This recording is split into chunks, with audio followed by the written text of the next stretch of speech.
And we're live. We're live. I think so. Should there be a red dot somewhere? I feel like it's loading over there super slow, but we were talking last time. Now it's red. All right, we're and it's only 3 seconds. Hey everybody. Hey everybody. I feel like we should just start our videos every time talking about how do we go live, how do we know how to check on comments. I think we should start it every time with a song. Like our own song? Should we start? Maybe we need an intro song where we're just like talking and just mouthing stuff, but it looks like we're being silent because the music's playing.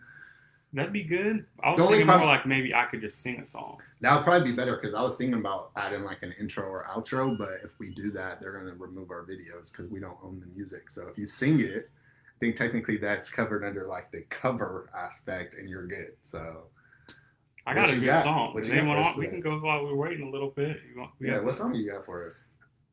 I wanted to do this last week. All right, go for it. So this song, I'm sad I held you back. This song is a little more apt. It would have made more sense last week. You know what song I'm gonna sing? Welcome Back by Mace. What you got?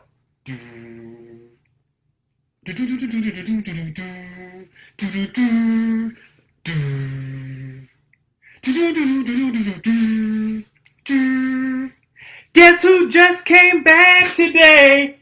Them wild-eyed boys that had been away. They haven't changed that much, you see. But man, I still think them cats are crazy. They were asking if you were around, how you were where you could be found. I told them you were living downtown, driving all the old men crazy. You want to take the chorus? No, you got it. The boys are back in town. Boom, boom. The boys are back in town. I like the bass, the way you just... That sounds like the bass of a 1992 BMW. Reverb. Dude, I remember I had a 1992 BMW. It was my first car. I put a 12 in that shit. It didn't sound good because the trunk was too small, but when I put a 10 in there, just not good. Not good. It sounded great, but not great. And that car was the worst. But we were here. Worse than the Range Rover? Dude, the range was nice, bro. Don't hate on the range. Bro, did it lock us out of the car? Yeah, I got locked out of the car. No, but that BMW was the worst, dog. So the BMW, that one was worse than the Range, where at least that was like a security feature. The BMW, the handles were broken. So it was one of those classic where it's like, nah, I got to open it for you. But I got locked out of my car at Delta with both my doors unlocked because I couldn't get it open. It was tragic. And the bumper used to fall off. So there was a time I was backing out the apartments and the bumper just fell straight off. Like that car was the worst. Inside door panels were off. So during the summer you were getting burnt by the metal panels. And it also had that like black tar that sticks the door handles to. So you would just be in class and you would have a black mark on your arm. They'd be like, what is that? And it was just like a black grease streak almost. It was the worst. Bro, we rode together in the Saturn. You guys all saw it too. Those but really, the car was cool though. It was just that roof. The roof was. Bro, you may not remember the bumper was duct taped on. Oh yeah, and the front one was zip tied on. Okay. Nah, dude, when I lost the range, I started driving my aunt's car at the time, and I'm so happy she got. I'm happy that she got a new truck. The truck? She had this like little. I think it was a Dodge Intrepid. But the hood was like bungeed on, and I remember this when we worked at Fairmount. I used to have to drive all the way down Douglas and that shit. Just dude. praying, just hoping that shit wasn't gonna come up, dude. I mean, like, it just looked like, you know, those cars that you could pay and you could use like sledgehammers on. It looked like they had a hood from one of those events, slapped it on, bungeed it just to keep it live, but. We've all been there. We started from the bottom and we worked our way up. Yeah. Hard work, determination. Good morning, everybody. Yeah. Welcome. Well, let's talk to them now. We caught up. Talked about our first cars for a while. Yeah, man, the struggles, dude. 2 doors alone is a struggle. Like, if you haven't had that struggle of having to climb in the back or hold it while people could get out because the dude and the passenger dipped on them, like. I have. They just gotta stop making those cars. That's the worst. But yeah, man. So today's topic, we definitely got some good. We're a little more structured this time. Our lighting is much better. We're inside, no air conditioning. It looks to us like it's in 4K or. Yeah, it looks good. Pretty clear. You got a filter on that thing? Skin looking all nice. Beard looking all nice. Ooh. Hair looking all nice. All handsome nice. Ooh. But yeah. Sorry, I interrupted you. We have a little bit of an agenda, a couple hot topics, a couple good questions. You gonna go to your shout outs even though there's no shout outs? Because they want shout outs. The people want the shout outs. Give the people. You know what I was thinking about this? The people do like the shout outs because our first season, our comment section was like a mosh pit, bro. They're making fun of each other. They're making fun of us. Yeah. It was like a rock concert. Yeah. That first episode back was like choir practice. That's true. We were talking about a lot of stuff. And like we weren't like that's the part about shout outs is you also roast the people in the comments, you know. But that's also we took way too long with that. I mean, we already had a 5-minute intro talking about trash cars, so and beautiful singing. Oh, and no, you're beautiful. To those who just got in, you missed out. Yeah, you missed You're out. You're going to have to rewatch it. Yeah, let's just say the boys are back in town. And yeah, the bass. The bass is back in town. Have you ever thought about joining an acapella group? I feel like you could be anything you wanted in there. You could be one of the beatboxers. You could be a vocal. You could just be. You might be like the glue that a acapella group currently needs. Right. Just somebody who's not actually good at anything, but maybe they'll give their best. That's how I live my life. What's that? The jack of all trades, master of none. Like that is me to the T. Like, what are you great at? Nothing. Pretty good at a lot of stuff. Then. I'm good at not sticking to stuff long enough to get good at it. Or I have a lot of knowledge that's used for nothing, so I'm really good at trivia. You know, that's about it. All right. But yeah, let's give a couple just for the people we see. Shout out to these Katie. Are all faithful fans from the original Shout season. out to Katie for sure. I mean, and she's definitely one who said it. Shout out to Mike. Shout out to Shyla out there in Colorado holding it down. And yeah, shout out to whoever else is in here that we can't see in the comments because we're the worst at we love you guys tracking all. Those. But you want to Dustin? Oh, Dustin's in here. Shout out to Dustin. Always got to shout out him because you know that's back all the way to kindergarten. That's my. He said Julian would try and be his own group. That's true. That's true. But sorry, we keep getting distracted. You mentioned group, but I'm more of a solo act. Yeah, I already got that covered. But cool, yeah. So, YouTube channel. But one of the things we got last week, right, that we didn't really catch up on because we were trying to catch up on 2 years worth of stuff is COVID. How do we feel about COVID? How did we initially feel about it? How do we feel about the quarantine aspect of it? And then we could even get into like the battle of masks versus no masks and that type of stuff. But yeah, I mean, you want to set a timer? Like we get 5 minutes per topic or something, so we don't. Yeah. Let's go. COVID, I mean, that's a good COVID, we could go to 15, right? What is that? Less than about 7 minutes. So, I mean, let's just dive into it. So, what did you think? Oh, initially, rewind back. I mean, March, end of February. I was very firm on the this shit is a hoax. This is a conspiracy. And I'm not going to say March. I would say I was more like late January, February-ish. I was like, no. And I was on board with this shit's the flu. The flu kills all these people. I'm not that worried about it. If you know anything, if you know me personally, you know how I'm about illnesses. I just don't really get sick like that. So myself personally, I wasn't that worried. If I don't get it first, then I'm probably not going to get it. Richard, fun fact, didn't miss a day of school from kindergarten to 12th grade. You got to bring that up. So, yeah, I mean, I don't really get sick, man. Outside of drinking alcohol, shamefully, I haven't thrown up since 2nd grade. I don't. Well, and he's on a constant low dosage of antibiotics. So if any of you guys. No. I definitely keep it because the one illness I get is strep throat. So I stay with some amoxicillin. That's factual. He is not lying about that. But I've also helped friends because I stay with amoxicillin on deck. But that's where I was. Full honesty, full transparency. I was like, this is some bullshit. You gonna catch me out there coughing on everybody, not even caring. But yeah, that was my initial thought. What was your initial thought? I mean, I remember when it first dropped, we were in the hospital for Roz, and the first guy to die was in the hospital at the time. He hadn't died yet. I remember Derek was all about, because he's real into social media and stuff, and he knew it before I even did. And I just remember being like, bro, there's one guy out here who has it. It's in China. They get sick all the time. Yeah. It's not going to catch on. And, at the time I was offline, and it just didn't enter into my personal life. Dude, sorry, just so I don't forget this. What was crazy about this, I remember, with Ross, I remember getting sick and being like, you know me, like I don't really get sick. Yeah. So I'm like, yo, I'm sick. I like hella want to come. You just had got the farm. Ross was just born. I remember being like, yo, I'm trying to come see her. Like first week, got sick, hit you up, was like, nah, like I'm not feeling well. And really, like my illnesses last about 2 days if I get sick. So this one ended up being like 4 days, which is crazy. Are you one of those people who claims it was COVID? Do you think you had it, or you know? Oh, I definitely had. No, I'm just like, I don't know, man. I'm such a baby when I get sick that I probably over exaggerate when I'm sick. Like most males, you know, we're just like super babies when we're sick. Don't let them brainwash you. Oh, bro, we are babies, bro. Stop. We just be rolling. I've seen you sick before, bro. You and Chris were cuddled up for like 4 days. Bro, people are watching. But maybe with COVID, like that's what I'm saying. No, and I don't know. I don't feel like it was that, but it was crazy. Like then that came, and I was like, dude, like that felt worse than most. So. I mean, initially, yeah, I was one of those like, dude, I already had that shit. I know it. You guys don't know what you're talking about, but. Yeah, well, you might have, man. I mean, there's plenty of people now that, you know, I know a lot of people have been tested. I know a lot of people who've had it. I know some people who got very sick. I know some people who had a sore throat for a day. And, you know, that's interesting. But for sure, you guys know me. When it first came out, I was dead set, and I still am to an extent. Yeah, that it's a conspiracy. Go into that. How do you feel about it now?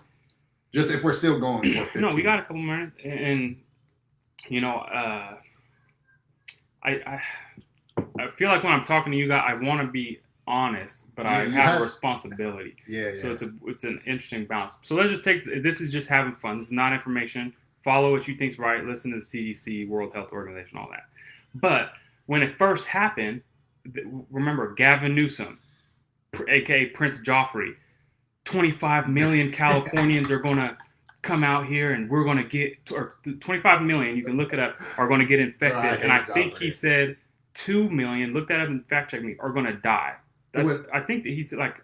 Gavin might have said that. I researched that because that's like people were saying like everyone was talking about 2 million. It was like one study.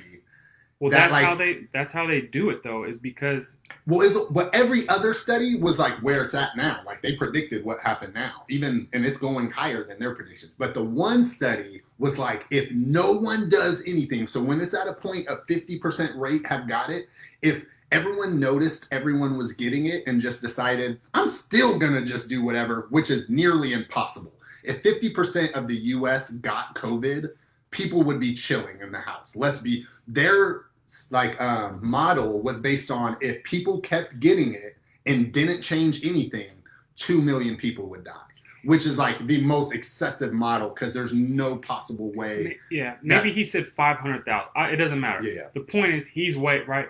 So I'm a podcaster that 20 people watch, and I take what I say pretty seriously. First of all, we had 500 views. So hey, don't flex on us. Don't flex. It wasn't. I mean, just because we had 500 views, that's no big deal. No, but 20 people, nah, your word means more. But my point is, you know, you have a responsibility to your word to an extent. Absolutely. As a politician, as a governor.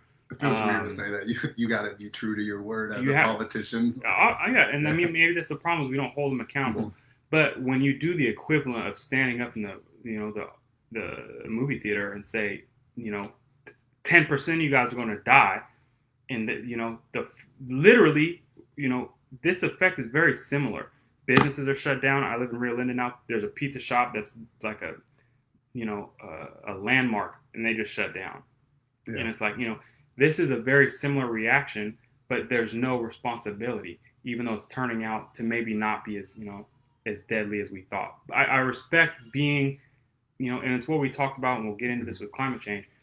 You have to accept new information. No one's going to, you know, you can say something and believe it, and then things can change, and you're allowed to say, you know, we've set these parameters, and, you know, but instead they move the goalposts, and it's just classic politician, never let a crisis go to waste, and now it's turning into obviously a power grab, and then, you know, Americans are reporting on Americans and video record them and fighting them.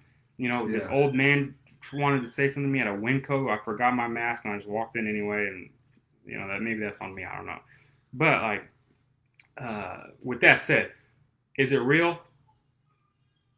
You could make a point that it is, you know. Yeah, so my thing on it is, and someone said this at the beginning that made a lot of sense to me. It's like, if we do, and that's what 200,000 deaths with people doing the extremes that we went through, shutting stuff down to the just way that we've shut things down, I think is crazy. And that's what someone said at the very beginning that I could really stick with, though, was like, if we do the right thing, this is all going to look like a hoax. It's going to look bad because it should do what we want to do. But I was just laughing about this. We just hit the 6-month anniversary of 14 days to flatten the curve.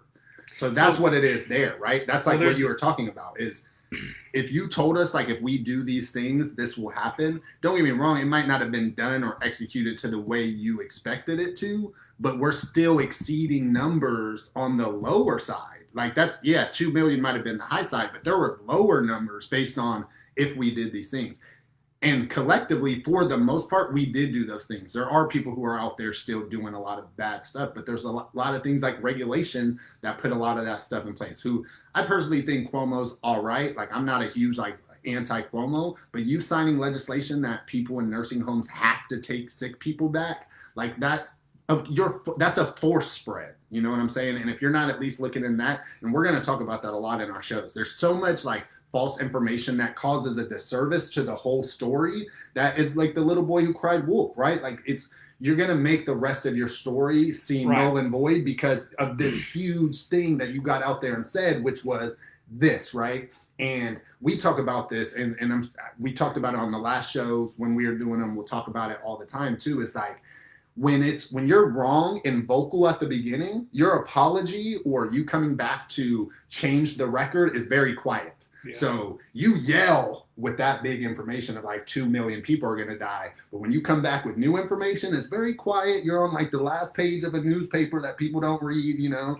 the Lodi Gazette, you know what I'm saying? So, man, I agree with you there. But I also think it is that. It's like people will they'll tell 9 truths in a 10, subject story. But if that one lie is the biggest, that's your headline. Or sorry, I'm gonna try not to curse on these, but that's your headline is like that lie. The rest of your story automatically is gonna be, looked at as negative. So it's, Well then, and we've already passed our mark by 2 minutes. We'll move on to something in a second, but just to finish that thought, COVID and where we stand and whatnot. We got to change with the times, right? But the interesting question, I had this talk with someone else, is this is bringing up a question, age old. Where does your personal, we didn't talk about masks, but let's use that. Where does your personal responsibility to the whole meet your personal responsibility or your personal freedoms, right? Mm-hmm. There's a continuum. And if you want to, so like on one side, I don't have to do any, it's all about me. If I protect myself, herd immunity in a way. Sure, yeah. Like let's talk about that. I feel like that's what you're saying. That's like the perfect example for me. It's like, what's your responsibility as an individual to the collective versus what are your freedoms? And I'll start there. Like, I don't think it's your personal responsibility to give to the herd immunity. I get it, but we also have this false sense that every person individually cares about everyone. And you don't. Most people don't care about the everyday stranger. I mean, you could just see it with all the people who have these extra bedrooms and they're not opening up their doors to homeless people, right? And that's the extreme way to view it. But it is. I mean, once we get this realistic view that you don't care about the everyday man because you're passing them all the time, right? Like, people are not voting. If you cared about the everyday man, you would vote every single election. You would care about your local elections, which you don't, right? We complain about Watt, and I don't know anything having to do with Sacramento state law that has to do with Watt Avenue and fixing those roads. Because I don't care enough, right? If you care enough, you'll do those things. And I do get it. I mean, and we could get into herd immunity. We could get into even that type of stuff when it comes to asymptomatic carriers being a huge connection to anything going on. Gas. Dang, Emily has no respect for the comments. But that's so. Yeah, just my view on it is like we have to stop somewhere, right? Like, so right. That's the interesting question, and that's where and this was a point I got into this. He was like, there's law, you have to drive with your headlights on at night. Mm-hmm. Why? And I hate to admit it, but the logic is almost faultless. It's very similar. Yeah. Obviously, and this, I didn't want to get into a Facebook argument because I watch Social Dilemma. We'll dive right into that because it's applied. Yeah. But if I'm sorry, I just had a little bit of a brain fart. But if 100% of people didn't use their headlights at night, 100%, we all were driving at night, we didn't use our headlights. That'd be like the purge. Mm-hmm. People would be dead very quickly if we drove the right. And so the question is now, maybe this isn't COVID, but let's pretend in 5 years a new thing comes around that is more deadly, equivalently deadly to driving at night, right? Is there a philosophical line in the sand, or does it move with the severity? And as a people, we don't. That's a perfect example, though. Cars, right? Cars are something that kills thousands of people. I just looked this up. It killed in 2019 in California alone. 3,570 people died in car accidents. Like 40,000 nationwide, roughly. A year. Yeah. A year. That's deaths, not maimings. Just deaths. That's not counting injuries. That's not counting all the other stuff that happens in those situations. Like, no one's ever like, we need only emergency vehicles. Like, what do we need everyday vehicles for, right? Like, if you had emergency vehicles, stuff that could drop off medicines, the important stuff, mail routes, things like that. But no, like, because we understand, and I don't know, I want to look up what that, what that term is, but there's a term for it that we have in, like, our laws. Is that it's just something that we understand people will die with, and it's something we're willing to accept because we know the positives of it. And so that's where I think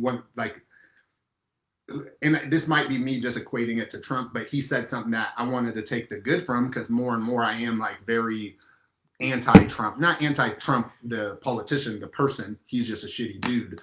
But I try to like look at it and try to find the good. And one of the things he said is like, shutting down like we did and like we continue to do is going to affect just as many people as the illness. And it goes with what you said. People who have been owning a business for 20 years losing their business because of a forced shutdown when people would still easily go buy stuff from them, like, it's going to cause a lot of not only heartache, suicides, just all different type of depressions that let's lead not to, forget when they shut like, the hospitals down too, bro. No, sir. Remember, I mean, I'm sure they're open back by now, but remember, I don't have a landmark, but when they had the, no stents, no heart surgery. Remember, they were like, essentially like, COVID is more dangerous than heart surgery, cancer treatment.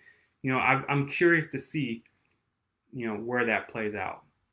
But, yeah, man, I don't want to spend the whole talk on it. We're already at 22 minutes. All right. But that kind of, we've missed the perfect segue into it, but we were talking about, how people feel about it and the information that's displayed and, the arguments between people and all of that, which in my opinion, my next step would be the Social Dilemma. Oh, yeah. Movie you made, there was required viewing for this episode. If you haven't seen it, it's essentially about social media and pretty much the underpinnings or the background behind it, what the goals are of it, and how it affects humans. And it's a documentary with the people who are talking in this documentary are all people who were at the start of Google and Facebook and Instagram and Pinterest and all these things that people are using. And they say they helped come out with these algorithms. Like, some of them were in charge of, one of the guys was in charge of making Facebook money through the things that they were administering to us. Vice President of Monetization. Yeah, Vice President of Monetization.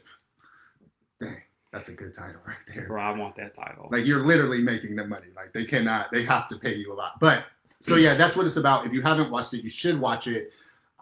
Because I think we all have ideas, especially with Facebook. I think Facebook's the best example. Most people on there are unfriending people. They don't want to see their post anymore. Pretty much since 2016. I mute a lot of people. Since 2016, I would say, like, the election, that's when a lot of people started unfriending, blocking people, muting people, whatever it is.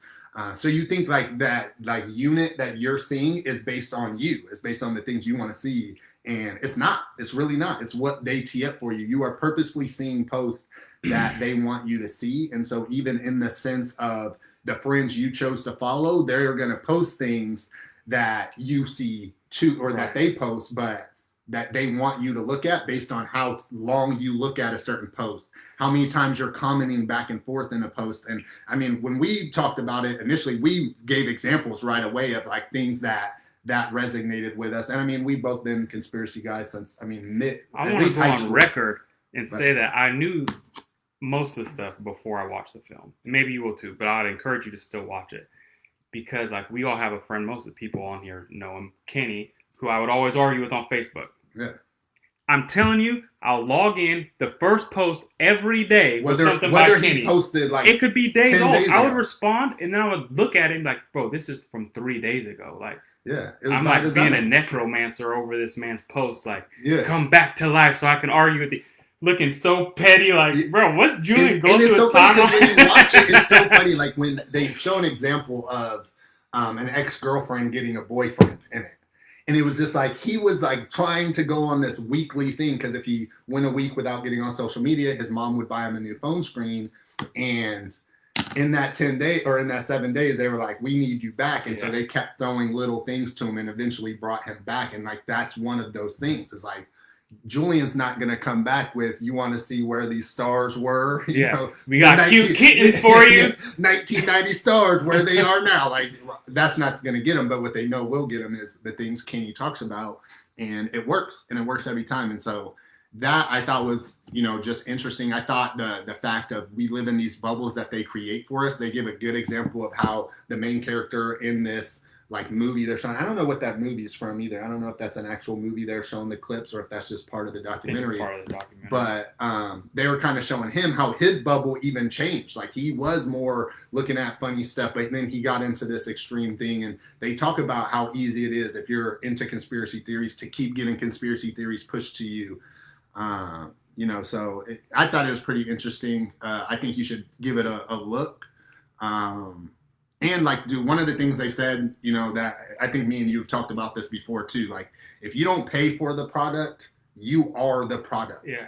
That's what it is. And that's what we are not. Like, people look at those like we're the consumers of Facebook and Twitter and all these things, and we're not. The advertisers are the consumers, and what they're paying for is us and what we do. Not just us, but like what we do. And it's not this is another, so two quick things I wanted just to build on that. The product is not your name, phone number, email address. No. They're not buying that crap. It's useless. As someone who's bought people's phone numbers trying to call them and sell them, I'll tell you right now, it's a waste of time. Literally useless. Literally a waste of my life. But, the value is being able to collect enough data on you to predict what's going on next. You're just the 8 ball. They want to know when they get the white ball on you, the cue, where you're going to go, right? And they collect so much data over years and years and years that they can predict it, and it's extremely valuable. But the side effect, which is really the point, is that they slowly skew what you're seeing to what's effective, maybe not what's true. Whether it's, as they say, the interruption in the 2016 election was not Russia backing Trump, right? It was Russia making people who like Hillary hate Trump. So they'll be on there all the time, and the same vice versa. And it makes your bubble smaller and your perspective smaller to where you think that's what these people are all about. Mm-hmm. When in reality, you see someone's post, even if it's what they believe, that's what they believe the 30 seconds a month that they think about it. It's not what they believe all the time. I still go, and the answer is maybe take some time off of it, go out in the world, interact with, like, bro, just the other day, I'm walking up, white dude will open a door for me. There's a dude at Winco, I forget where, Walmart, lets me cut him in line. These are, I guarantee, bro, I'd bet $100 if I go on their Facebook, it's pro-Trump, all lives matter, this, that. But in the real, those views are, dude, they're monetized online. 100% something I wanted to talk about. It's so crazy to me how you could live with someone. You could know someone for life. And they could have done all these things. They could have helped you move the last 3 times you moved. They could have lent you thousands of dollars and you paid them back and you have this great relationship with them. They post a meme about whatever political affiliation you have, the opposite one. Yeah. And people are like, legit, I didn't know. I guess I didn't really know. And we live in this society where people's words outweigh people's actions. And that's crazy to me, man. I think, we need to get back to what people show you are them their real selves, and the things that they say are them pretending to be something that they may not be. And maybe they are that way, but for you to take it like, oh, behind closed doors, he must hate me if he's a pro-Trump guy, when he showed you, literally has showed you for years his true colors. I think that's something that I've really noticed with this. But we live in this social media world where you get to portray this almost like a Sims life, right? You get to create this world, or if you've ever played 2K and you created a My Player, you get to create this player that is based on the things you want it to be on.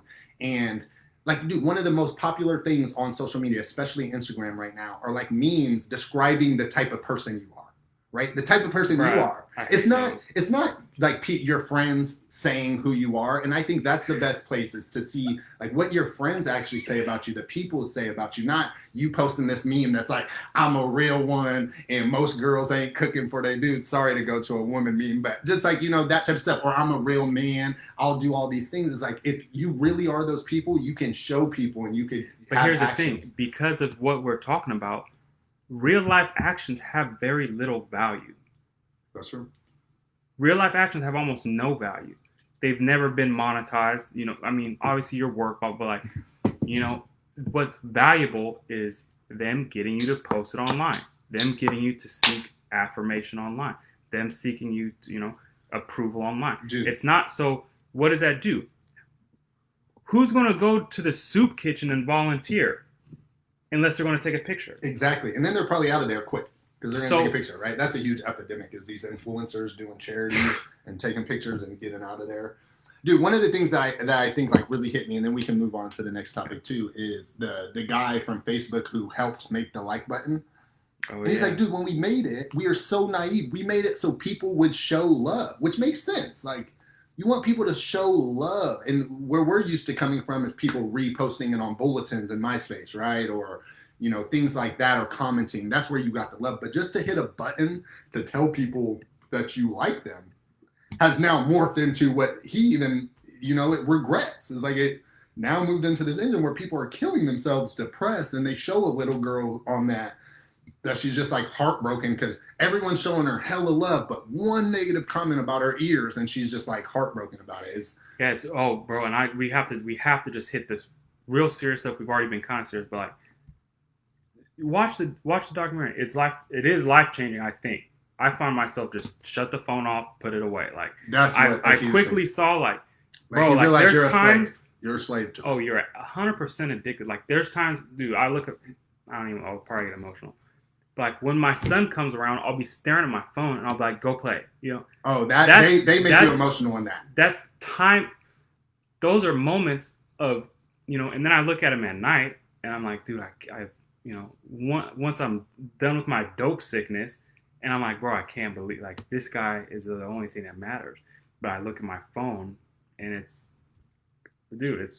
kind of traumatic, and hopefully it can make some positive changes for you. Well, and it was funny, man, and I wanted to say this, I was going to tell you the other day, but I'm trying to get better. I talked to him about like all of our topics all week, so then I don't have stuff for the show, but you know, I'm trying to get better at that. And one of the things I said to Bree is I've been thinking about getting an Apple Watch, because I realized most of my time on my phone is like going to check the time and having notifications. So I have these notifications that I now have to like go get rid of. If you're anything like me where you can't stand the little notification, I have to like go get rid of those. But then I'm reading emails I don't care about. But Credit Karma just told me my credit score went up 2 points. Even though I know it went up 2 points, I have to go look at what that looks like, right? And then now I'm on the web browser, and even though I deleted Twitter, I get on Twitter on my web browser, so I'm on there, right? So, it's all designed, like, for example, just to add to it, like it's all thought out. It's none of it's an accident. Why when you go to your feed, you want to swipe? Like it's just I don't even read my stuff. I go to my feed and I swipe, so it's the newest stuff. Absolutely. Like I'm addicted. And they do that. Or I go to my email and I slide like a slot machine. It's just like a slot machine. Oh, I get a notification. I'll have 19 Pinterest, Google, and I like to open it up and just even though I like just engage like anyway. So, but you're not stopping on the kittens though. So we're going back to that. It'll get swiped, but it's all part of the game. They know, and that again another nice segue. We maybe could have made it a little more smooth. But speaking of social media, you know, we were talking about memes and giving people like little blips of information that are half truths, which are more dangerous than a whole lie. You know, Or because lies by omission, they'll right? sneak in enough to get you riled up. And the one that I'm referring to is like these Breonna Taylor ones, which we're going to be as honest as possible and hopefully make someone. But Yeah. well, the man who shot this woman in her bed got less time. Like he got charged for shooting the neighbor's door or whatever it is. Like that's a dangerous thing to post, to engage in, to believe. But if you don't know anything about the subject and you're dialed into this, this virtual world, you're going like, oh, this had 1,000 likes. Like, I'm gonna share it. Like, I'm gonna get clout from this. I'm gonna get you personal. have to dig for facts. You have to dig a lot for facts. Something like that, which is obviously racially charged. To think that someone's not you. Thing will show you like they're using that to manipulate you, and you're just perpetuating it. It's like you're a heroin addict and you're trying to get all your friends on heroin. Like, you got to stop and like, bro, this is like most likely designed to get me to engage with this in some form. And you have to stop and think. You have to take the time to look into it, Google it, even if it's just your favorite source. Because, on the Breonna Taylor thing, I got most information from Washington Times, which I hate. But like, if that's what you like, my point is just anything will give you more. A meme, it's like a poisonous seed that can be planted in your head. And then they'll water it and the fruit will grow and it'll look like an apple and you'll be poisoned with nonsense. And someone eventually will call you out and crush you because you know very little. Which just doesn't sorry matter for my anymore, rant, which is the worst, like you don't even need to have facts. You just no, because if you get cornered, you don't respond anymore. Yeah, exactly. Or you just get super emotional. Whatever. You're this, I mean, I will say this. I mean, we're on the subject. I'm going to speak, of course, RIP to Breonna Taylor. Obviously a tragedy. I think, where we're at in terms of that is the system. I mean, the system let that happen. And I'll say this. The last 2 days, I've read so much stuff that, like, I thought I knew a lot from reading on Twitter and social media about the case and about everything going on. And if you haven't viewed I've been wanting to say this for a while too. If you haven't viewed allsides.com, it's a great website for news because it has left, right, and center articles about each topic that they post. If there's at least one of each there. If not, it'll only have like no center posts, but it'll have left and right views of it. Great. It's excellent. And this isn't where I found this information. It was literally just reading, listening. I listened to the whole AG press conference yesterday. I listened to at least I didn't listen to the full 98 minutes, but I listened to like some of the things that mattered from the boyfriend. If you didn't know, this is one of the things I realized most people know. There's an ex-boyfriend who was the criminal. There's the boyfriend who was at her house and shot the cop. So two differences, right? So really, I mean, because you're like, just can you give a 30-second Cliff's Notes for those who? Yeah. I'll try my best. So I'm gonna try not to like put my opinion in it. I'm gonna say alleged if it's only alleged now. I'll tell the boyfriend's side of the story, the cop side of the story, kind of the collective. But I'll also talk about some of the most, like what I see. First, number one, you'll read this. I read this probably 10 times even today. That she was shot while she was sleeping in her bed. She was not. She was woken up by the hard knocks on her door. Her and the boyfriend were woken up by this. They asked, so now I'm talking about the boyfriend's, what he said. He was interviewed. This is why, obviously, take this how you want to take it. I'm not going to say my opinion. The boyfriend was interviewed that night. The cop was interviewed 12 days later. Boyfriend's story. They heard knocking, loud knocking on the door. It woke them up. They yelled, "Who's this?" As soon as they yelled, "Who's this?" battering ram came through the door. He shot a warning shot low, which hit one of the cops in the leg. There was 3 different cops who were actually going into the apartment. First cop, this is part of the cop story. He comes in first. He sees the gunshot. He feels something warm in his leg. He starts shooting. This is from the AG that there was a total of 32 shots. 6 of those shots came from the cop who was actually shot. 16 of those shots were the second guy right behind him. 10 of the other shots were actually from the cop who was charged. So if you saw Hankinson was charged, he shot 10 of those shots himself this is why I understand he was charged, from outside of the apartment. Through like a blind, like a door that has blinds on it, he shot 10. That's why he was fired back in June. They found him like that. He, endangered people's lives. Now, you see the post now about how he was charged for shooting property rather than shooting a black woman. The reason he was not charged is because they believe that none of his bullets hit Breonna Taylor. So the guy who shot willy-nilly, they don't believe that he actually shot her. Now, the report is that it was inconclusive. So you can't charge him for killing someone if he didn't hit her, right? I saw the same thing. And let me just quickly interject, because you're doing a great job. And he's trying to be specific as possible, but I want to just boom, put it out there. Like, there's a lot of conflicting things that make this difficult to talk about. But she was not sleeping in most her bed. of it, you're not even hearing. The boyfriend even said that when he noticed something happened to her, she was in the hallway, laying stomach down or face down, and he thinks she got shot in her stomach. Now, a good credit to how he didn't know it was the cops is his 911 call immediately after saying, I don't know what's going on. Someone broke down my door and shot my girlfriend. So he clearly didn't know it was the cops. So if they did announce themselves, I imagine it went something like, hey, it's the cops, knocked on the door. They didn't hear that, but they heard the second knock before the battering ram situation. Now, this is where it gets a little iffy. The cops said they announced. He said they didn't announce. They interviewed 12 different people in the apartments, 12 different witnesses in the apartments. One of them said they heard an announcement. The other 11 said they did not hear an announcement. So that's where it's alleged. There's discrepancies there. Now, this is where I even told him I was iffy on talking about it because I do think she deserves justice. I just don't know where. And I'll tell you where my opinion is. I think the cop who first went in getting shot at, you got shot at. You're right. You're not going to say, oh, I got shot at. He must have thought we were intruders and back up, right? You're probably going to shoot back. Now, I have if they were standing right next to each other, like the cop said, it seems weird they shot 32 shots. 6 shots hit Breonna, and 0 shots hit the boyfriend.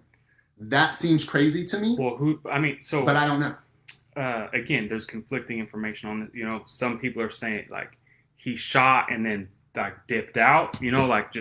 Which could be, but the cop didn't say that, so I don't know who's saying that. The cop didn't say that. This is not. I'm just adding a possible explanation, not like because we don't know. No, not enough. Which would make sense. So right? why? So and AJ, that's a good point. And maybe you want to speak to that.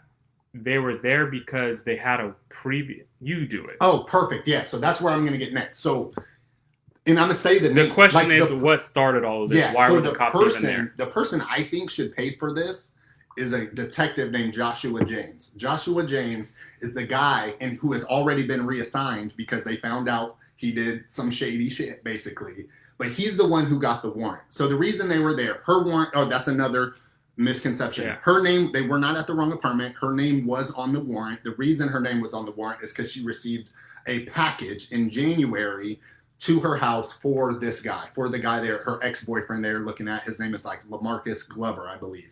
The current boyfriend is Kenneth Walker. She received a package for him. He came, picked it up. When he came, picked it up, he went to a suspected drug house. So they thought something was up there. Now, this is why I think that guy should pay.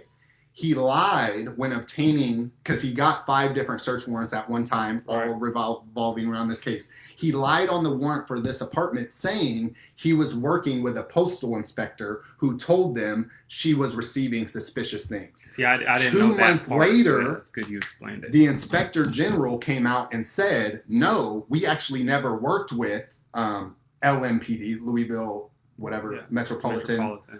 We never worked with them. We actually worked with a separate agency who he didn't name, but we told them that the packages weren't suspicious.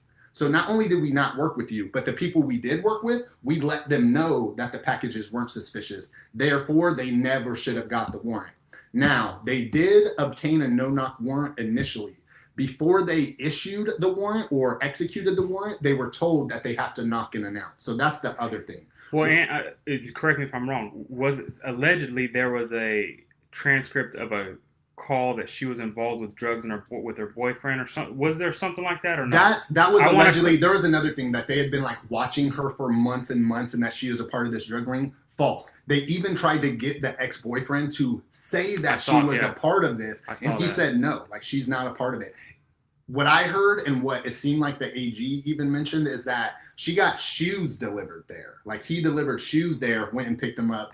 I mean, I'm someone who still gets packages delivered to my mom's house, and I thought of it in that accord. Like, Yeah, and so that's one of them. The current boyfriend who shot at the cop legally owned his gun, and they dropped charges. They filed charges against him and dropped them because they understood that he followed the Kentucky Castle Doctrine. Now, they could go back and still recharge him after they find new information, but they have dropped charges because they realized, like, he was in the right. Like, you busted in, he legally owned his gun, he wasn't who you were looking for. And so I think so the AG completed his investigation. That's what you all saw yesterday. That's what everyone's up in arms about. But the FBI is still investigating because the AG even mentioned they didn't investigate how they got the warrant. And to me, that's the most important key. I think the people who got the warrant are the people who deserve to do time because they're the ones who did this. They lied to get the warrant. They caused all this to happen. But I don't think, with no knock warrants being legal at the time to punish a cop doing their job, it's kind of difficult. Except for if that cop who shot the 10 bullets willy-nilly hit her, then he should do time too. Because he was even fired for having no regard for human life.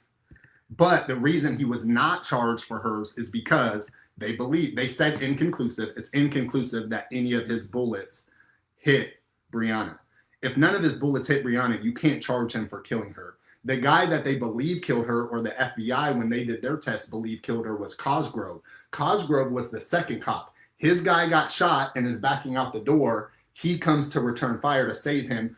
And honestly, he's probably the most right in this incident, right? Like, you watch your buddy get shot. You don't know that they're defending their house. You think these are criminals who are shooting at you.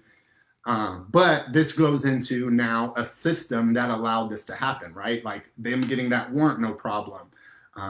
We talked about this and we'll talk about this a lot. Yeah, like cops are going to have accidents, but when we have accidents, we have to pay for it, right? Like you're a loan officer. If you do things, even though your company tells you could do them, you will lose your license, right? And the only people that doesn't, even nurses, I was reading about this, nurses, doctors, all them, even though they followed their hospital's rules, they can still lose their credentials based on this. Cops are the only ones that can't, and that's because of qualified immunity. And I think that's what we need to attack.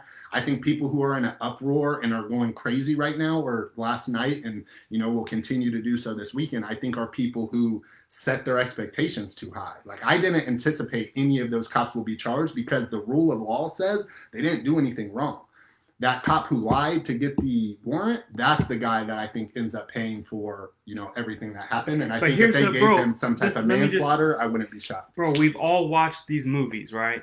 And I'm not saying movies are a moral dictation, but they know who the bad guy is. I'm like, bro, if you don't just go in there and get well, that's the other thing, like, bro, if you don't just do something and, bro, the bad guy's right there. We all know it, right? Just go get it. Go get the warrant. Or don't even get a warrant. Why do you need a warrant? This one thing that sat with me, though, so they know how bad search warrants are, all the way to the case that they have an ambulance on standby. So they have an ambulance on standby when they do search warrants because they know anything can happen, but they don't have them wear body cameras. None of them had body cameras, but the patrol police who showed up later had body cameras. So that to me is weird. The story I read is that the people who showed up for this particular thing were narcotics officers who aren't required to wear them. This is the story I read. And again, this could be misinformation. No, and that's what I believe they're not required to wear them. So, but that's what I just figured. If you know something, if you have a warrant, put it like you would think that'd be a requirement. If you have an ambulance sitting on standby to this search warrant, you probably know that anything could happen, and you should probably cover your ass with body cameras, unless you know something could happen and you want to not cover your ass. So let's get into the real thick of it, bro. How has this become the current, or the long-standing? This has been undercurrent for 3-4 months of Black Lives Matter. It's not the number one, but this one's kind of been hanging at 3-4. You see the posts pretty consistently. They got shirts. Yeah. I'm not saying she was not. It is a travesty and a tragedy. Yeah. And there should be some reform, but they latched onto this one when, at least to me, I don't know. I mean, sloppy police work, maybe corruption, maybe some other things. Like, she just happened to be black, on top of all of that. So like that's where, and we've always kind of butted heads on this. Maybe you can correct me. Mm-hmm. I don't have the perspective of how this was latched onto and how it got into the public, the ether, that this is what, like, she got shot in her bed. Mm-hmm. The guys who shot her are innocent or guilty. She's innocent. None of it. Like, how did that happen? And how do you feel about that being one of the rally cries? Yeah, I mean, even today, man, like seeing like, oh, people gave an adamant, how does that, just an object, sorry. Inanimate, thank you, object in a wall what shot, they gave that justice before her, is like, yeah, but the guy they're charging didn't shoot her. At least that's what they're saying, allegedly, right? Mm-hmm. That it didn't hit her. So I don't know, man. I think, just in a time with everything that happens, all the things going on, it just was one that fit right with the narrative. I also think it fits, because it's just another person who was like really innocent. Like, she was innocent, right? She didn't have a weapon. She didn't shoot. The guy who shot at you didn't shoot him. You fired 32 bullets and not one hit him, right? Like, this, you trained. And yeah, I don't know where the, like, she was sleeping came from. I don't really know. I mean, that's still a huge thing. Like, she was sleeping in her bed and she wasn't. She yelled. And this is from the boyfriend. I'm only telling you what I heard in the boyfriend's statement. Now, one other thing I will say about the boyfriend's statement that I thought was really, really fucking interesting. Really interesting was when he was arrested and being taken, they stopped next to a silver SUV. And the silver SUV, the guy says, "Oh my God, this was a misunderstanding." And they just drive off and they take him to jail. And that's, I believe, why I believe what that was for is they executed the warrants around the same time. So the guy they were looking for, they had arrested that night. Now, everyone says he was already in custody. It was around the same time. I don't know if it was an hour apart or what. From what I've heard and read, it was around the same time. But I thought that was pretty interesting. And that was that night. He even asked the investigator, what was that about? I'm not an idiot. I know that was about something. And she was like, I don't know. And then the cop, this was another thing he asked the investigators, because the cop was like, hey man, like, were you hit? And he was like, no. And the cop was like, that's unfortunate. And even the investigator was like, that's very inappropriate. So, Well, it is, never mind. Bad joke. Never mind, guys. Sorry. I mean, but this is you as a gun guy, though, man. Like, if they didn't announce themselves, which, I mean, dude, 11 to 1. Well, here's another thing none of us talked about. What were they doing serving, if it was not a no-knock warrant, what were they doing at midnight? That's everyone else's question. So, when I watched the AG press conference, one thing that sat with me is he answered a lot of the questions he wanted to. But when they asked good questions, he always said, well, we gave all the information to the grand jury and they made their decision. But all the stuff that was like good in his favor, it was very like, oh, I'll answer that. But there was a lot of like, well, we can't answer that because of the investigation going on with the guy Hankinson, or we gave. And so they asked him about that. One of the ladies asked him, hey, us and other news, she was from the New York Times, I think, us and other news agencies went and investigated some of the apartment neighbors, and we asked 12 different ones. Only one said they heard it. What about, well, we gave that information to the jury. And so I think when that information actually comes back from the grand jury, we're going to learn a lot. And I wouldn't be surprised if that AG is hiding some stuff, because he had some little iffy answers in there for sure where he was skipping over them. But that is one of the questions, is like, why did you serve it that late if it wasn't, a real issue? Because like, if you thought all she was doing was holding drugs, you shouldn't. And that's how he did. He even said in his warrant request is, how drug dealers do, they be flushing drugs. Like, that's how he worded it. So, and again, just another piece that they allegedly, it was designated that, she's a soft target. Like, she's a soft target. Her name was on the warrant. That's one thing they said. Her name was on the warrant for sure. But so this, I guess, it was based on a lie from the. It's a crazy story, man. So we just talked about that for 15 minutes. We didn't come to any meaningful conclusion. Yeah. But there are at least dozens of people on my Facebook feed that want to sum it up into a meme and just shoot that like this. No, and I get it. I do get it. But some topics are too complex to be put into 8 words with a picture behind it and sent out.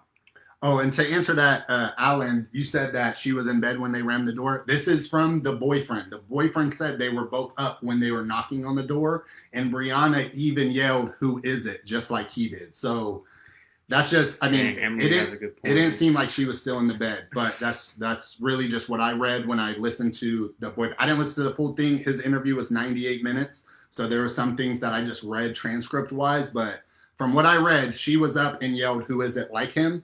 And so I don't know fully there, but it does sound like before they actually announced who it is, they came breaking in and got the first cop got shot because they broke into a guy's house thinking he was being robbed. That's the other thing.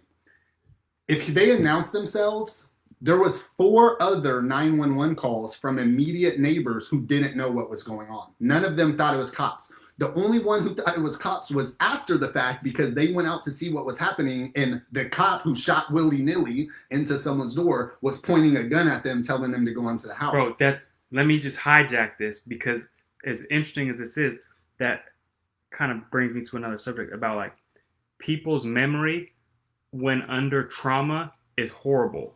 It's horrible. It's easily possible that he did not know that it was a cop and they never announced themselves. In that, in the trauma, all of those memories are jumbled, and then a day later, 2 days later, I read that they didn't find that guy for a minute. And that maybe it's true, maybe it's false, doesn't matter. It could have been an hour later. That in his mind, if the memory got put in the wrong place, and I don't know if I love this study. I don't know if anyone's ever heard of it.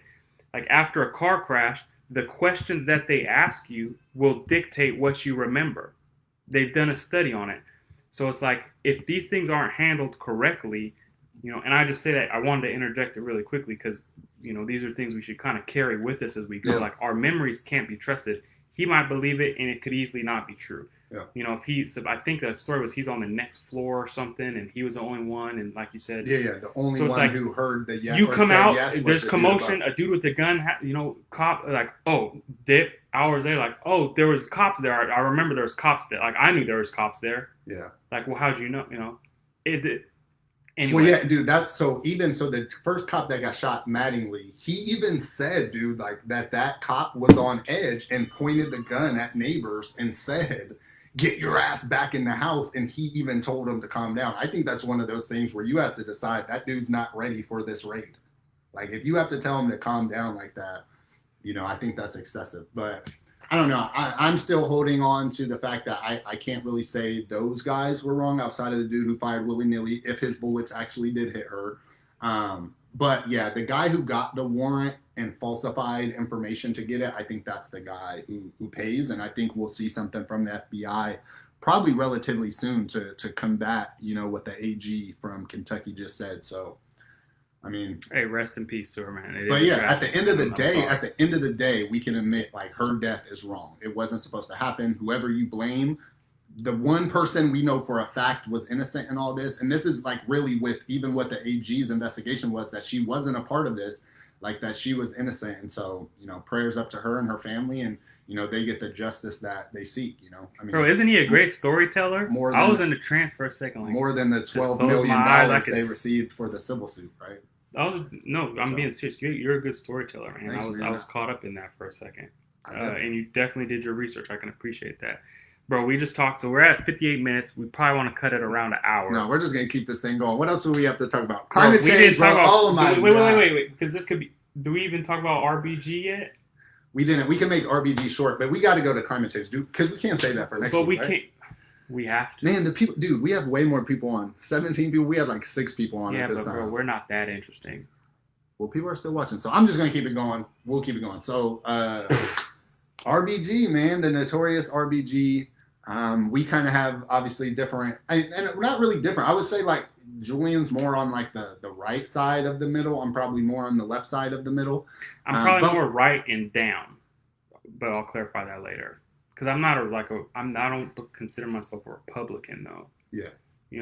I hold some Republican values, but I'm, screw it. We'll talk later. Okay. Got you.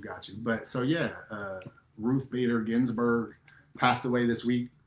A very intelligent woman. Yeah, very I'll go on intelligent. record. I didn't agree with some of the things she did. I did agree with a lot of things she did.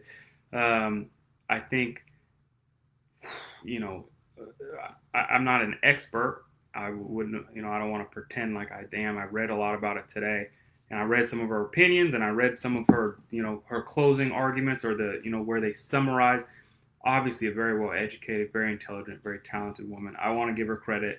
I didn't agree with most of the things that I saw, but in hindsight, I gotta give her credit. She achieved a lot of things in her life, and I don't know, it's kind of crazy, man. Yeah, man. So yeah, first and foremost, RIP. Right. This is someone, and no matter how you feel, if you are an American, and Supreme Court justices are very high on just the American spectrum, right? They dictate a lot of the things we do, and so that was the first part. Is like, who is she really? Obviously, I'd heard a bunch. I got to see. It's imagine like you didn't know who Kobe was, and when he passed, you got to see all these like perfect crazy example, like words and people like who really felt impacted by our life. So that was cool. So that was my first thing. See all the people who were posting good stuff, what they believed in, that type of thing. But then look her up, and so I did. So these are just some facts about her. She was a Supreme Court justice for 20 years. She was just the second woman appointed, and she was very heavy on women's rights. We talked about this a little bit earlier. I thought, one thing that's awesome about her, and really equality, I think the best way to fight for equality is to show that you are in the middle and you feel like equality is for both sides. The people who are currently have the advantage, but there's some disadvantages they have, right? If you fight for them, if you do these things for them. And so one of the interesting things she did, one of her first things as a Supreme Court justice was that there was a case about a man who was a widow, his wife had passed, and he wasn't going to be able to get her Social Security benefits because they didn't write laws about men getting the Social Security benefits. Most women were the widows who needed the benefits. And so she fought for the man to be able to get the same rights as women. And I think that was her kind of staying true to her belief in equality. It might have been strategic. I viewed it more as strategic, as if you want to get the things you really care, you have to show that you're willing to play ball. And I thought she did that. And I thought that was awesome. So just from what I read, I thought she was pretty cool. I always thought she was like super liberal, but she kind of like voiced a displeasure with Roe versus Wade.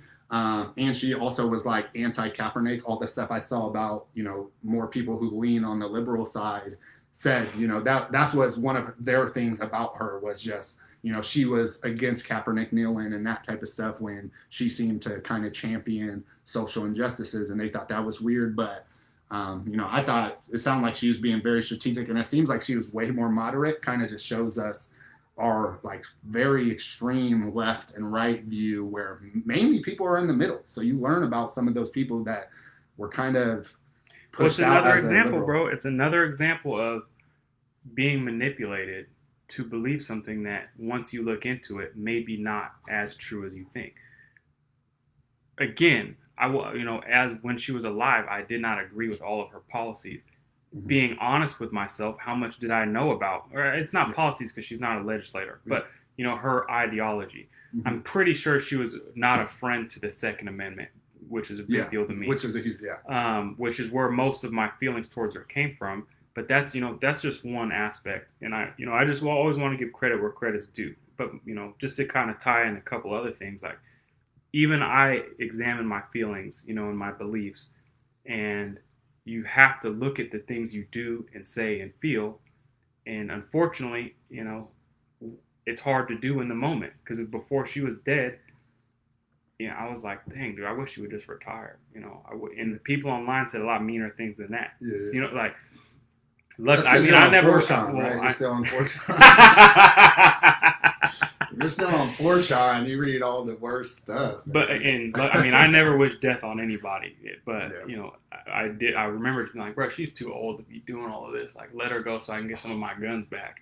But in hindsight, it was petty. And I just read like Supreme Court justices on average are 62 years old. It's criminal. It's criminal. I think the House and the Senate are 57 or older too on average. It's like, well, it's hard. We know, bro. It's hard to build a life and a name and a reputation and get a law degree and be a legal clerk for the Supreme Court before you're 30. It's impossible. Which is true, right? So if you're doing 30 years of service, you're already 60 quick. But then by the time you're 82, like, bro, you have the average American's 37 though. So when you got is that people, true? Yeah. So when you got people, especially after COVID, huh? Yeah, probably. But yeah, man. And so one thing I wanted to talk about with that, I mean, RBG, RIP, but one of the things that's a huge topic after that though is like them nominating a Supreme Court justice. Sorry, Democrats are like, no, have some respect. You should wait. Her dying wish was this. Then you got the conservatives like, nah, we're about to rush whoever the hell we want in there. Then you have Democrats who are like, well, Mitch McConnell held every one of Obama's appointees back for a full year, right? Which is true. He did. I mean, he didn't even let them be voted on.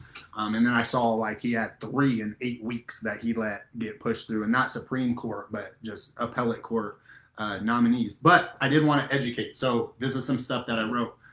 Harry Reid. So Harry Reid was a Nevada Democratic representative in 2013 at the time. So this was before, so going all the way back to the beginning.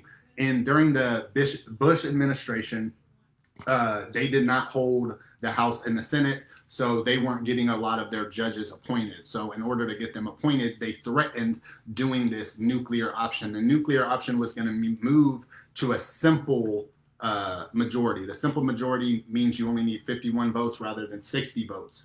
And so they threatened this. They ended up winning the majority, so they didn't need to do it. So they didn't do it. Now fast forward to 2013, Harry Reid, who's a representative for Nevada, was like, okay, now we don't have the majority and we're going to do what you guys were going to do. And he threatened it. But not only did he threaten it, he got it passed and pushed it. And so they pushed it, but they didn't push it for all courts, only the lower courts. So they pushed it for appellate courts and the courts lower. And at the time, Mitch McConnell even said, you're going to regret this and you might regret it sooner than you know. Now you fast forward to Trump's administration. They're not able to get people through like they want because of, them just, keeping the vote, things like that. And so he says, like I told you, you're going to regret it sooner. So he moves it up to the Supreme Court level to the same thing, where now all across the board, whether Supreme Court, appellate court, or lower courts, you only need a simple majority, which is 51 votes rather than 60 votes. Way easier to get. And so he can push through who he wants, right? Unless they filibuster it. And so that's the plan on the Democratic side. But this is something that, in my opinion, I saw a lot of like, that's BS. They shouldn't do it. And I do agree in a sense. I'm not a huge fan of McConnell personally. Obviously, because I don't feel like I'm on the winning side. If he was on my team, I probably would view him a lot, in a better regard, like he's saving America, but he's not on the side that I agree with. So, I view him as just, almost one of the devil incarnates because he's just terrible and just does things I disagree with personally. And he definitely plays the partisan role. So I don't agree with that. Well, but you just touched on, I the do main think, thing. I think he did do it in the way that he told people. I mean, you can't be mad about it. And you're only mad. Most people are only mad about it because their team's losing. Yep. You just said it, bro. And it's a shame because the judicial branch is supposed to be the one above politics. Right? That's why they're not elected, right? That was the idea. But it's 100% team play right now. Mm-hmm. And that's what it is, 100%. When your team loses, and most people, myself included, don't pay a lot of attention. Like, can you name a case? Can you name a Supreme Court case past 5 years? Oh, in like the most recent years? Yeah. I mean, obviously I could name like Roe versus Wade and Brown versus Board of Education. Right. There's a I was just looking at the Howard one, like the one that has to do with immunity for cops, that type of stuff. So those, but yeah, I mean, I could name the 1986 law about vaccines and how you can't. Okay, but can you, my question is the past 5 years, how much attention have you paid? Yeah, not a lot. When Scalia died in 2016, that's when Kavanaugh came in, right? It doesn't matter. Yeah, 2017 maybe. So it's just like I hate to keep bringing it back. Like, we're told when to care and how to feel. No one keeps track the rest of the time, but this is the moment. Okay, Ron, you're on this team. You're on this team. If this this is how you react. This is how you react. Here's all the memes you guys need. This should keep you busy for like a week or so, and you're off to the races.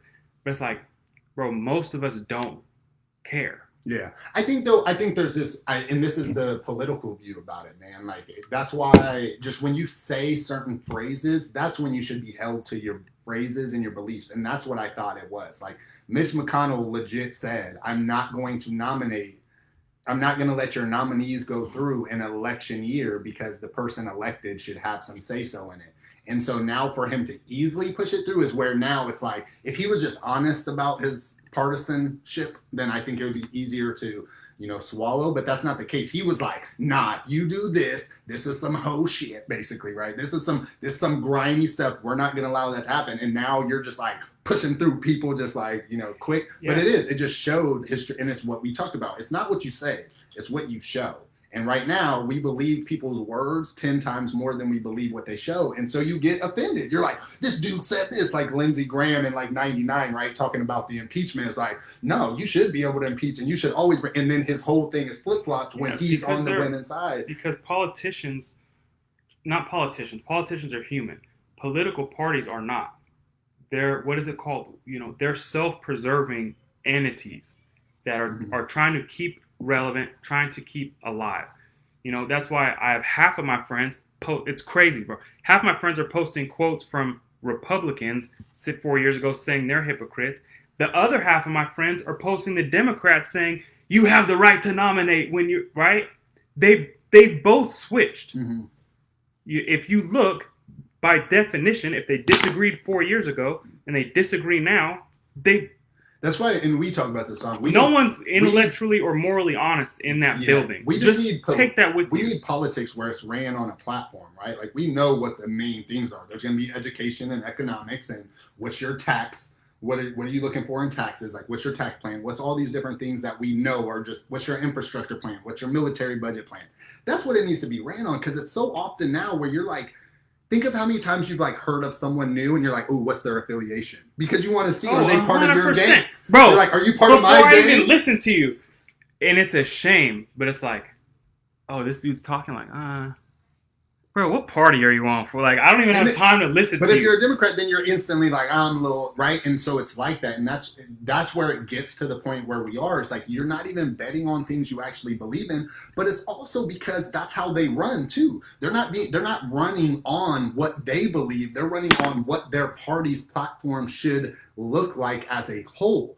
If you ran based on the things that you actually believe, then you can actually vote for people who more align with you. And I think that's how it should be. Because when you're looking at just even the primaries, most of them sound the same. And when they don't, or when it gets towards the end, they start sounding more and more like the same. That's why you have someone like Elizabeth Warren, who's so far away from Joe Biden, drop out and instantly say, oh, I love Joe Biden. Like, everyone vote for Joe Biden. It's like, you didn't agree with him fucking at all. It's because it's their political dad, right? The Democratic National Convention. You want your team to win. I gotta survive. And think about the last two elections, man. Most people are voting for who they don't want to win more than they're voting for who they want to win. Which is the natural, bro. Shouldn't it's that the be only an issue? outcome. Shouldn't that be an issue, like, for everyone? It like, should be, bro, but that shows you, like, Trump is a little bit of an outlier, right? And that's not a good thing necessarily, but, like, we knew who the conventions wanted, right? Yeah. And it's the people who fall in and are going to support them the most, and that's what they put, like, bro, who... The DNC screwing over Bernie, whether you like Bernie or not, whatever. Them screwing him over two elections in a row. Not that I really want a super old guy in there, but whatever. Or a socialist. Yeah. Or really a democratic socialist. I think that was really his issue, is that he held on to the socialist thing when he's really not a socialist to the definition. He's a democratic socialist, which is super different, by the way, if you research it. It is very different. But either way, he's somewhat socialist. So if you're like... But he's popular and he got screwed. I'm sorry. I'm sorry I derailed. It was a side comment. But screwed by, like, your whole... Because he's not representing daddy, bro. And that's crazy. That's crazy. Well, like, not only are we not getting to vote as a people, they're taking that away from us, bro, man. Look at for example, everyone on here lives in California. We've got 75%. Ask me how this makes sense. We've got 75% of our House and Assembly are Democrats. I looked it up. I don't remember the exact numbers. The vast majority of our judges are democratically affiliated. Our governors pretty much... now, right? I don't know. I just read Trump has appointed like 198. Yeah, a couple of them have been pretty boss, too. It's like dude, it's talking about Brett Kavanaugh. You see Brett Kavanaugh's been doing shit against Trump, too. That's not talked about enough. He's pretty much the most moderate guy on there. Which is crazy. But I feel like that's not talked about because it's all about his appointment. But he's been doing a few things that's like very anti-Trump, agenda. but that doesn't get talked about at all. I lost my train of thought. But I mean, bro, like you said, they're choosing. Oh, I was saying about California. Like they've gerrymandered. Remember they taught us about that when like who cares in high school? Mm-hmm. That's daddy, bro. Drawing the lines like I don't care, bro. 75% of California is not Democrat. Most of them are. But like if you look at someone should look up the voting stats. I could be lying, but I doubt it. Like they draw the lines where the people who agree with what they want are going to elect them. What's that? That's self-preservation. It's dishonest. It's not a grid. You can look it up, right? They say it's by population. They say it's by this, but like when most of your population lives in like a liberal place, it does make sense to an extent they get most of the votes. But then when you look at the map, it's like, bro, none of these people who live outside of here get represented. But it's like, well, I got to feed myself. Now we have a super majority in our House, 75%. What does that mean? There's no dissenting votes. I don't even know why the Republicans still show up. No one has to listen to them. But that's daddy. They're doing, bro, them House Republicans, though, they be doing ignorant shit, though. They be forming a little group. They be showing up to some meetings and wild shit, bro. What's that, what's that main Republican that be doing random shit? Matt Gaetz? He be doing random shit, bro. I don't know. I don't really know anything about him personally. I just know he's like a little pouty ass kid. That shit's so funny, bro. He just that's a sore loser ass dude too. Because that's funny too when you think about it, like them having the Senate majority. But if you're in the House, like you're a minority, but it doesn't matter because it has to go through the Senate. But that dude Matt Gaetz is out there in that House real upset being part of the 25%. But it is part of that, man. A lot of the people are upset because they're on the losing side. Like if you're a Democrat and you like all of the Democrat things, if they have the majority and are just pushing through all their shit whenever they want, you're about to be happy. You're upset that you're not able to do that because that's the side you agree with. I think, the problem is most people are actually in the middle. I think they more side with me or you in that middle. There's differences we're going to have in the middle, but we can accept those differences to get the whole to a place. When we're learning now that we're going to have everything decided by most likely a far right or a far left guy, I mean, that's hard to suck up for the majority of Americans, man. And that's really, we more agree than we disagree. But I think, we're at the point where we're picking sides. And so the things that get discussed more are the extreme things because you just want your team to win. It's like Ron Artest. I don't know if you guys know about Ron Artest, but he was one of those guys. So he's the Malice in the Palace guy, if you know about that. In Indiana, Detroit, they had a fight where they were beating up fans in the stands. Yeah, I remember he that. also elbowed the hell out of James Harden. Like he's one of those guys. If he's on the other team, you're like, he's a dirty player. He sucks. And I remember thinking that about him the whole time in the league. And then he changed his name. He came to the Lakers, helped us win a ship. And I'm like, I love that dude on my team. He's excellent to have on your team. And that's what it is. When your side is winning, it's easy to, be happy. And when your side's losing, it's easy for you to voice all of your displeasures. And I think that's why we need to get away from the two-party system because now you don't even care. Most of the people, I'm going to be 100% honest, most of the people who vote know nothing about politics. That's something we discuss all the time. We're literally being controlled by ignorant people. Let me just tell you right now, if you have never seen it, go watch YouTube, World Star, Hip Hop Questions. Listen to these people talk. These are the people who vote. Who are dictating everything, man. These are the people who vote. Most, they can't answer. It's like, are you smarter than a fifth grader? We're going to have to start on climate change next video. Yeah, we'll save climate change in a week. I have a lot, too. I have a lot of stuff for climate change. He's going to show up ready. I'm going to show up in freestyle on this they just put that clock up in New York, so I'm ready for that. I'm about to kill that one. And I'm going to come with facts, so be ready. If you're global warming, climate change, be ready because I'm coming with facts. And if you're not ready, you're about to learn some stuff. But that's what it is. It's just one of those things. Yeah, I'll just say that. I'll end with that. We're at a time where we need to learn that the majority is in the middle. We need to get our middle to come together. I think we're trying to define it too much by either libertarian or Green Party or whatever it is. Like, we don't need a party name for it. We just need to understand that the majority is in the middle. It's not the far right. It's not the far left. It's not in these clickbait we need to do something about that. Like, I understand the right to free press. Yeah. I don't think clickbait is free press. I think you should label it opinion. 95% of our news stations are showing opinion like it's news, and it's not news. So we just have to do better. I think, as we collectively understand that the middle is the majority, we're going to build this world based on the fantastic constitution our founders put in place to be a better place. Like, America is still great. We fight with each other way more than we need. Like, this is like you telling your friends and family how great your house and home is just to have them come over and you're fighting with your siblings every single time. Like, no, like, it is great when you're not fighting with your siblings. We need to show, like, the collective is smart. We are smart. We're intelligent. Let me hit you guys with a 60-second quick government rundown that will make everybody happy. And then we'll end it. Well, I'll quickly tell you how this is supposed to work. If the government, so do you know what the federal government means? Why do they call it the federal government instead of like the national government? Because federal is derived from federation, right? A collection of sovereign states. Yep. All right. That's how it's right. It's the design. That's why they call it that. Does anyone say the national government? No. This doesn't make no. So they call it that. It's a collection of states. They're supposed to have very little power. If you read the Constitution, I know you have, right? Interstate commerce, or make sure all this stuff. We've given them all this power, so no matter which way, it should be like a pendulum. We're like, dang, bro, the pendulum's not on my side. I'm kind of upset. It's a wrecking ball, where when it's over here, this half of the country's like, bro, my whole way of life is toasted, bro. I can't live through 4 years of Trump. I can't live through 4 years of Biden. It should be like tick-tock, tick. No power. There's no wrecking ball energy. They shouldn't be dictating what we're doing. There shouldn't be an existential crisis every 4 years for half of the population. It doesn't make any sense. To your point, when the wrecking ball's over here, the people behind it are like, dummies. And when it switches, riots in the street. Building all of this stuff.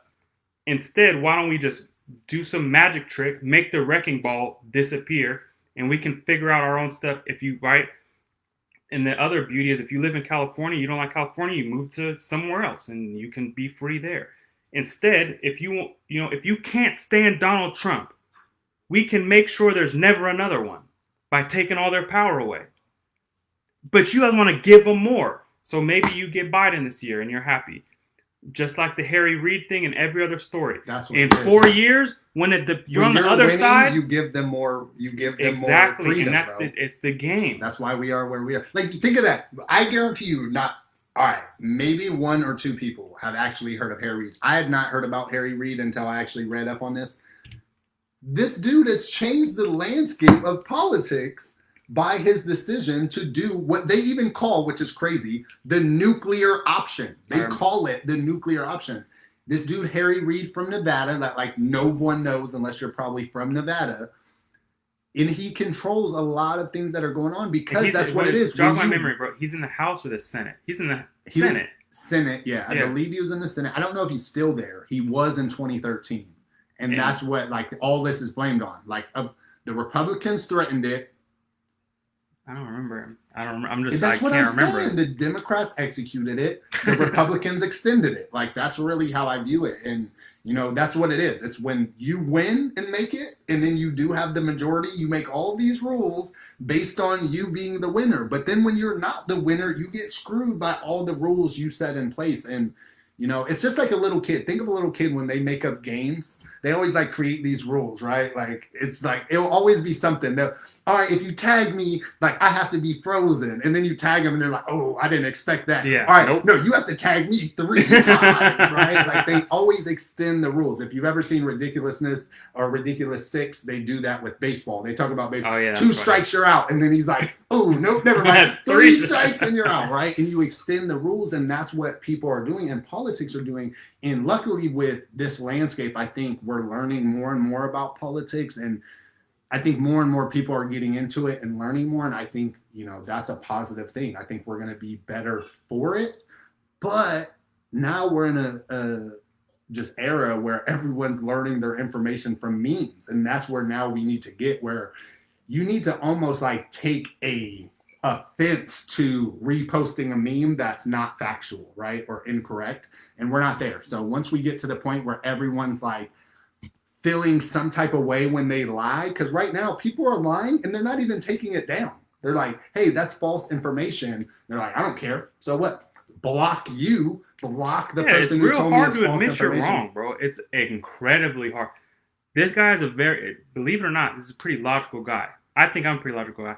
Sometimes he'll hit me with like, that's not logical. And I'm like, yeah. Bro, why are you right now? Yeah, and I get pissed. Luckily, we have a good relationship where we trust each other, which doesn't exist on the internet. Yeah. And I've apologized in the recent months, right? About like, dude, I just like read what you said. I assumed what you meant. But like the other day, just quick. All right, we're going to stop this in 75 seconds. The other day, we're talking, and I was bagging on science, and then I brought up nuclear energy, and you're like, you just did what you hate them for doing. And I was like, yeah, bro, don't call me anymore, bro. And I told this is why I think that way. But that's a valid point, and that trust doesn't exist, out there where you're gonna be like, I don't know you, and if I do know you, you're stupid. I just saw the dumb post you make. I'm not gonna say you're right. When you're arguing your misinformation with passion, we're at a bad time, right? Like you can't argue your misinformation as fact, especially when I give you new information to tell you, and it's in a subtle way. It's not in like, I'm not yelling at you, I'm not telling you you're wrong, but that's what it is. When you tell someone new information or tell someone that they're false, they take it as offense. They take it as like you're telling them personally, you're a liar and you're always a liar because you were wrong here. Right. And we just can't do that. And that's a problem that we both have. We talked, and we're best friends, man. And like, if we're still taking offense with each other, obviously, stranger to stranger, it's going to be like that too. So we love you guys, man. Yeah. Everybody who's left after an hour and a half, we love you. Yeah, we got up into some decent views, and now, one of the true fans are with us. So shout out to James, Emily, Katie. And I'm missing the Laker game right now. I don't want to back everything out. I'm like into the. They want a song though to close it out. What do you think? You got something? Nah. You know what it's gonna be. You gotta do that. Nah. You ready? Nah. What you got? I can't think of anything. I've been thinking for like 2 minutes to have something to laugh about. I'll have a closing song for next closing time. You don't have to go home, but you can't stay here. I know who. All right, I'm done. I don't know the beat or anything. Guys. I love you guys. We'll see you next week. Come back. Climate change for sure. We're starting. Climate change will be there. Anything else you're interested in, leave it in the comments. Please, I know you're sick of hearing it. When you like it and share it, it gives us much encouragement. It's hard to talk to no people. It's very discouraging. When you guys show us love, it means a lot. And obviously, we could take your jokes. Keep the jokes coming. Yeah, we love seeing you guys post. We couldn't respond to them all, but it was all, we really appreciate it. It was a huge step up from last week. Thank you for sticking with us for an hour and a half. Could have been doing anything. You stayed here with us. We love you. See you next week. Amen.